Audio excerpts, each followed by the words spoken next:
Headlines say former NBA star and team owner Michael Jordan filed an antitrust lawsuit against NASCAR this week. It's bigger than that.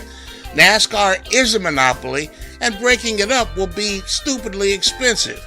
Oddly, if NASCAR is thrown open by a breakup, it could come down to the richest teams dominating the sport, kind of like they do now. That means Penske, Hendrick, and Gibbs winning more. Formula One solved some of these issues with spending caps.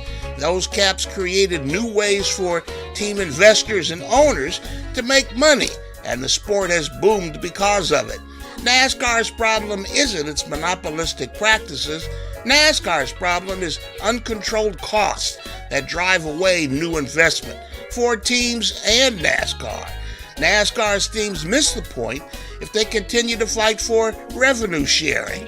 The fight should be for changes that would free teams to get their money, their own money, from anyone who will give them a check. And those checks should be coming from Wall Street and not just Madison Avenue. Peace.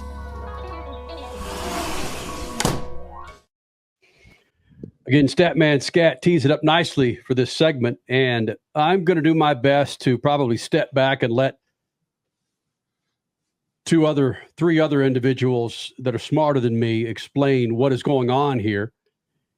I don't want to get into minutia of this lawsuit to where your eyes are glazing over and going, what the hell are they talking about?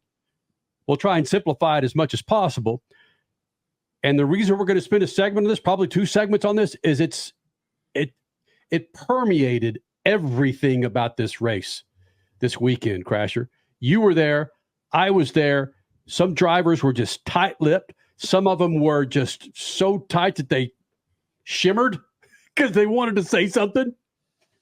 Richard Childress Racing, or Richard Childress, had a comment about having to sign the new charter agreement with NASCAR that caught a lot of people off guard.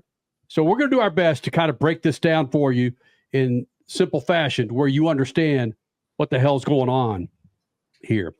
Jeffrey Kessler, who is the attorney representing, is it just 2311 or is it 2311 and both? He's right? representing both in this particular lawsuit. Yeah. Let me say this, and again, I'll let the 3 other smarter individuals get into it. Michael McDowell, in his press conference after he won the poll, dropped it out there, and it hit me like a sledgehammer. He said, Bob Jenkins, the owner of Front Row Motorsports, has spent millions and millions and millions and millions of his own money to keep Front Row Motorsports afloat. Oh my gosh, what the hell's going on here? And if I'm going to trust a driver and what he says, there might be 5 in the garage that I trust. Not many more than Michael McDowell. And he may have spoke too much there. In fact, I think he said that prior to our interview going, Bob Jenkins' wife might be a little pissed off at me talking about the millions that he spent to keep the team afloat.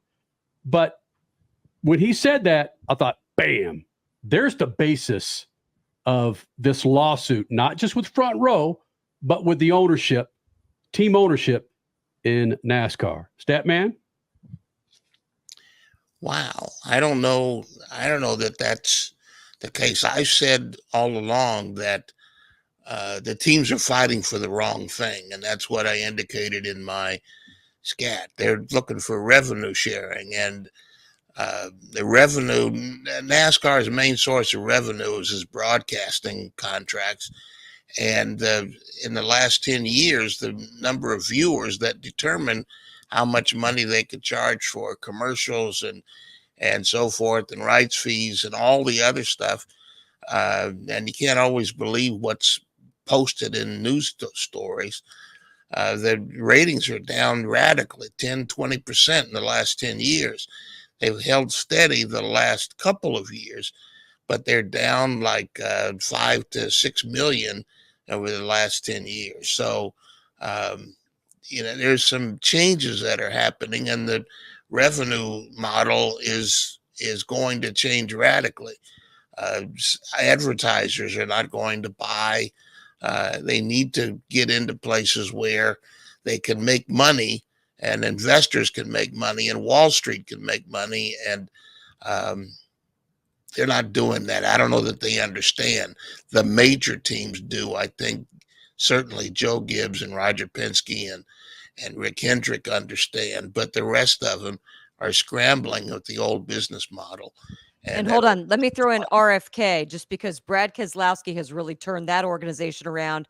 And I feel like the way that he has helped to bring in sponsors in a more business sense and a less just racing sense, I think he should be one of the teams mentioned, or RFK should be one of the teams mentioned in the ones who kind of get it. Yeah, well, RFK doesn't have the money that Gibbs and Penske and Hendrick do. They may know better, and that is maybe a split level, a different shelf than the other guys are on. But they've got to figure out a new business model because the old business model is falling apart.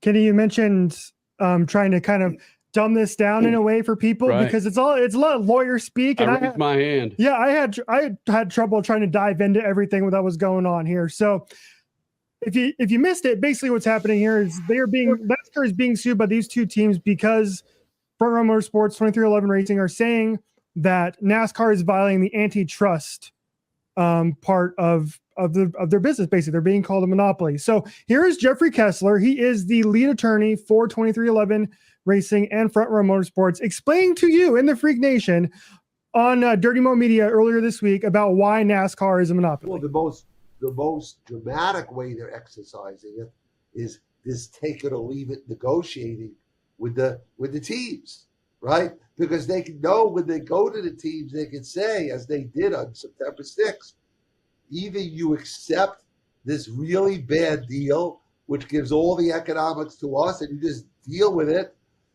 or go find your own racetracks, right? Where are you going to go compete, right? How are you going to exist, right? That's monopoly power. That's what the antitrust laws are designed to prohibit and prevent, that kind of abuse. Okay, so we can go with what he says there in let's not allow this monopoly to happen. Let's allow this revenue sharing to be better with the teams so that teams can be more financially stable. But like what Statman was arguing earlier is that that's not the thing that they should be fighting for. Let's take the Formula One model if you would like. Sure, there are a certain amount of teams there, but what they did to stabilize their overspending was to put cost caps on their teams. And with that, the teams were still able to bring in great sponsorship, but keep their costs down. And then they all end up making more money in the long run. So the antitrust part of this lawsuit is one thing, but I got to go with Statman on this as well. Are they really fighting for the right things? The rights issues, the money that comes from the TV rights, is that worth fighting for overall? And are they going to win? NASCAR is undefeated in more than 70 lawsuits in their existence. This is going to be an uphill battle. Yeah, it's the other issue that's big here is that U.S. courts and European courts largely, but U.S. courts have said that sports leagues are generally, not always, but generally exempt, and they don't hold the same Sherman antitrust. The Sherman Act is what governs antitrust and monopolies, and they've generally said that sports leagues are exempt, like baseball in particular. But the funny part about all of this is that NASCAR is a private business. It's not a sports league. So that's part of the argument that these teams are probably going to make. But I still think they're arguing for the wrong thing. Freak Nation, there's so much to discuss here. Let's carry it over to the next segment. We're going to hear from Denny Hamlin. We're going to hear more from Jeffrey Kessler, the attorney for Front Row Motorsports and 2311. The question that everybody's asking, will Denny Hamlin and 2311, Front Row Motorsports, will they be able to race next year? We'll get into that and more. Ron Capps, Jesse Love Jr. It's Second hour of the Freaks coming up. Speed Freaks Pits and Lucas Oil Studio. Speed Freaks, Motorsports Radio, redefined.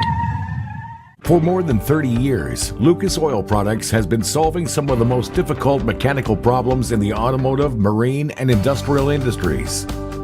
From our original Core 4 products, heavy-duty oil stabilizer, power steering, stop leak, transmission fix, and fuel treatment, we have now developed over 400 custom products to help solve some of the world's toughest mechanical issues. Go to lucasoil.com to see what we have in store for you. Lucas Oil, it works.